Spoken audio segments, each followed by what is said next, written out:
Netanyahu Israel ప్రధానమంత్రి ఏదేదో అంటారు కదా, చెంప దెబ్బ గోడ దెబ్బ అని రెండు కూడా తింటున్నాడు. ఓ పక్కన హమాస్ తీవ్రవాదుల ఏరివేత సాగుతూ ఉంటే సహకరిస్తున్నటువంటి మిత్రపక్షమైనటువంటి అమెరికా, యూరప్ దేశాలు విసిగిస్తూ ఉన్నాయి, నువ్వు అది ఎందుకు చేసావు, ఇది ఎందుకు చేసావు అంటూ.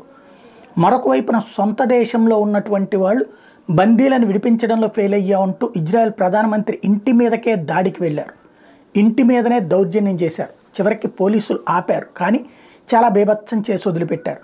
అంటే లొంగిపోయి అయినా మా వాళ్ళని విడిపించు అని ఇజ్రాయెల్ పౌరులు అడుగుతున్నారు, లేదా గెలిచి పట్టుకురా అంటున్నారు. గెలిచి పట్టుకురావడానికి అక్కడ ఎక్కడున్నారో దొరకనటువంటి పరిస్థితి ఇజ్రాయెల్ది. దానికి ఫెయిల్యూర్ ఎవరిదనాలా? మొసాద్ అనాలా?